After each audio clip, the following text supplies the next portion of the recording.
Ladies and gentlemen, welcome back to another episode of the Scoreboard Keepers. I am your host, the Ref.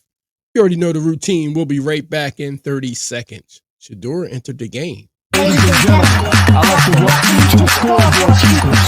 You're around here, we keep the seats. We keep the score. So if you want to get on the board, make your point. If it makes sense, we'll add it to the board. If it don't, we won't.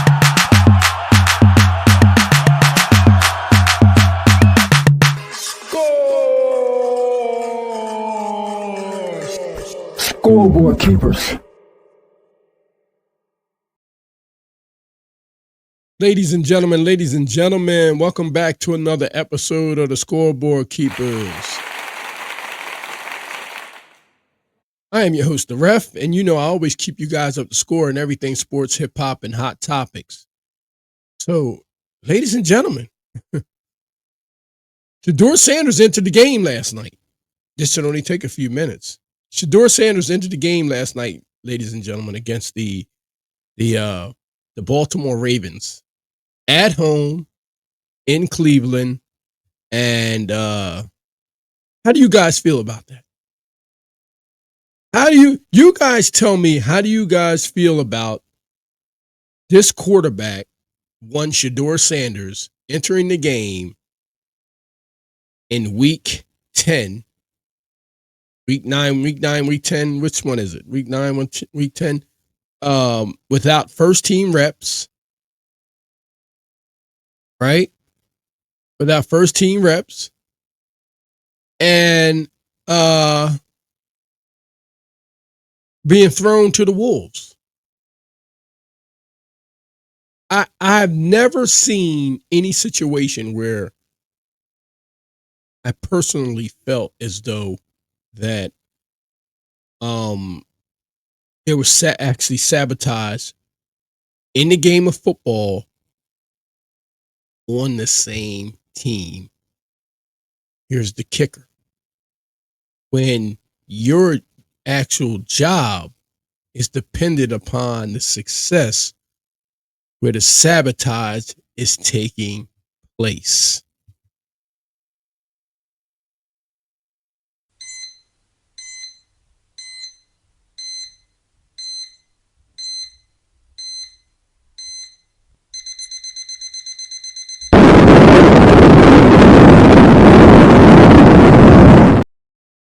Did you hear what we said?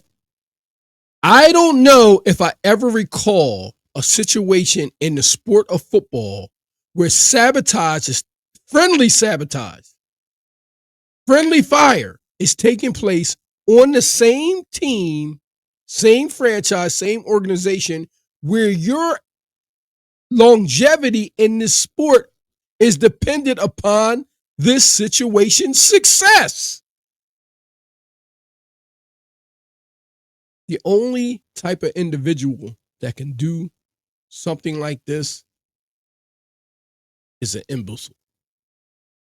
You have to be a complete imbecile to do something like this, or you have a very serious underlying condition. You have a very serious underlying condition. Which one is it? Neither one of them are good. Neither one of them are good. But over here at the Scoreboard Keepers, I like to think it's the latter. Somebody has a problem, ladies and gentlemen. Somebody has a problem. This young man, this one Shedeur Sanders and this one Dillon Gabriel. Dillon Gabriel got knocked out of the game last night. And this either comes from an imbecile or a person that has an underlying condition. Now, watch this. We told you in the first scenario, we like to think it's the latter, right? But in order for you to keep somebody out there that's not showing that they're capable of performing on this level, and you've watched it for 9 games now, and you think that you're going to get different results, is an imbecile. So we got somebody that may have both issues. They may have both symptoms. They may have both problems. They may be diagnosed with both ailments.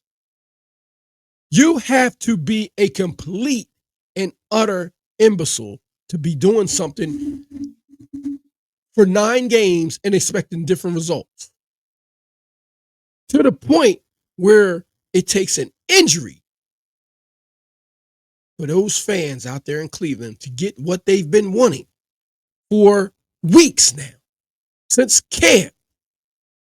It did not take all of this drama, almost like a soap opera, to convince you that you needed to have Shedeur Sanders in there early in the season. Not to the point where your offensive play calling responsibilities have been stripped. What, Kevin Stefanski, what good are you if you're just watching the game just like everybody else? Somebody else is calling the plays now for the Cleveland Browns. It wasn't Kevin Stefanski last night. He had his hands in his pockets, if y'all noticed. He was not calling the plays. And Shedeur Sanders entered the game. So what does this tell you? The writing is on the wall. You have to be an imbecile and you have to have underlying conditions in order for you to allow a situation to get to this point where your career is basically hinged on the success of these two gentlemen at that position. It's directly, your success in this game is directly connected. So how could you allow it to get to this point? This is awful. This is awful leadership. This is awful coaching. This is awful. This is an awful display of all type of leaderships. Shedeur Sanders ended the game in the third quarter, and it was cold. It was cold in a game, in a must-win game, because it was a division game. He entered in the third quarter while Dillon Gabriel exited with a concussion.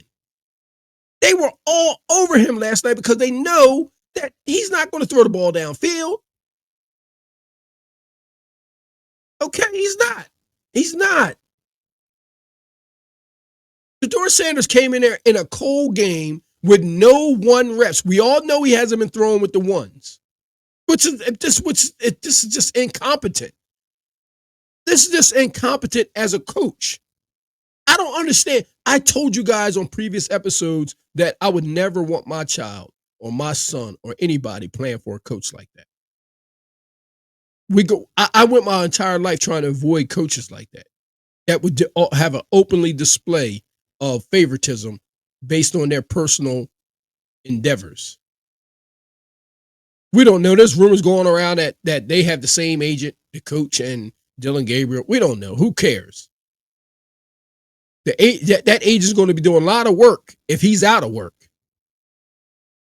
Shedeur Sanders had 4 completions on 16 attempts for 47 passing yards, 1 interception, 3 rushes for 16 yards, and 1 lost fumble.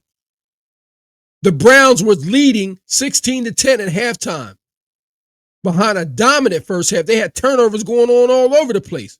They caught a couple of interceptions, but the Ravens still rallied to come back and beat them 23-16 on their field. Now, what does that tell you? That's a game that you're supposed to win if you're going to put a quarterback in that's supposedly supposed to be ready to go. How can he be ready to go? He ain't thrown to Jerry Jeudy all year. He ain't thrown to Njoku all year. They're out there on the field with a stranger because you allowed it to happen. And guess what? The chickens came home to roost on you. The chickens came home to roost because you set that situation up. The Ravens held Cleveland to just 187 offensive yards. All right? I mean, that's what it is. Y'all drafted Shedeur Sanders in the 5th round after being viewed as like a top 5 prospect. That demands 1 reps. And that slide to the 5th round, nobody's believing that. Nobody's believing that. We don't want to hear anything about him. Everybody knows he's not a 5th round pick. Okay? Okay? I mean, we all know from all the media, the Cleveland media, everybody out there, that Shedeur Sanders was not getting first team reps, and there was a lot of people talking about it. We heard it from valid sources out there, primaries. Okay?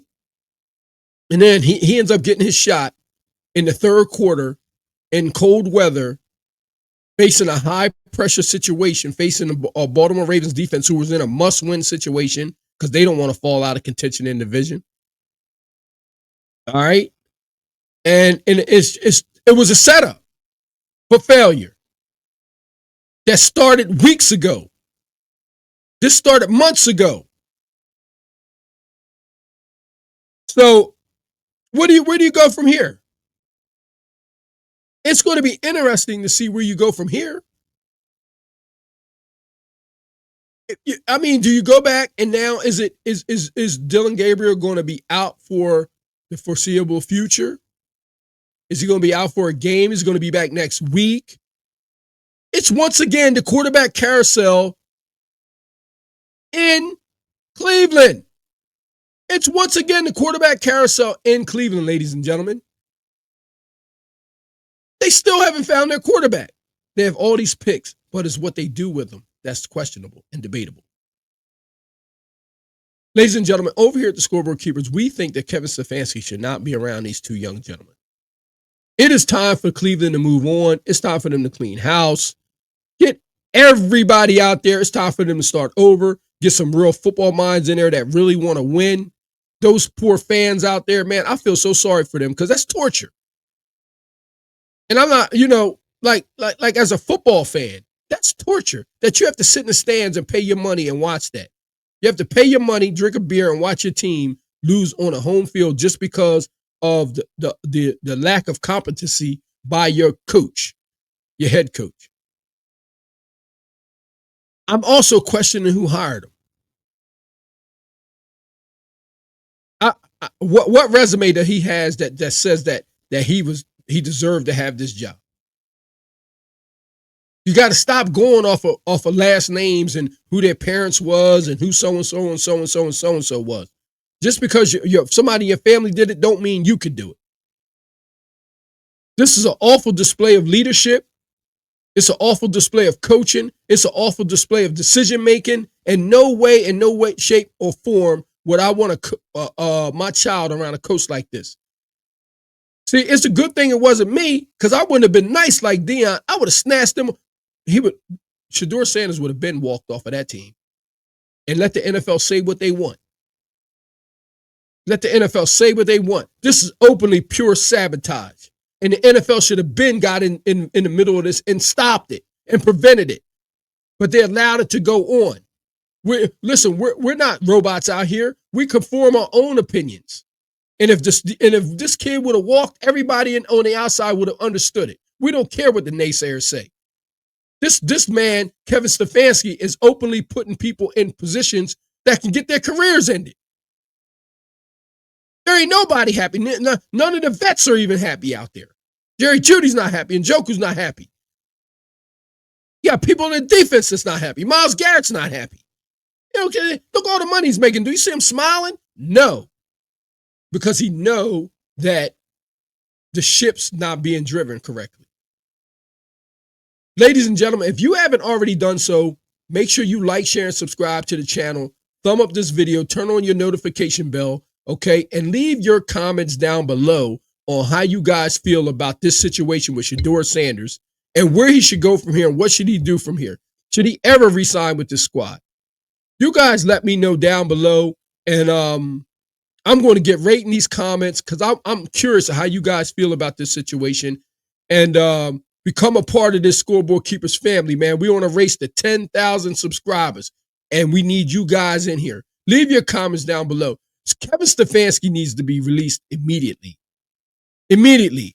Just to change the entire culture around that building and that facility. Because right now, with all that talent and all the picks they have right now, they're just spinning the mud, man. They're going in circles. Unbelievable.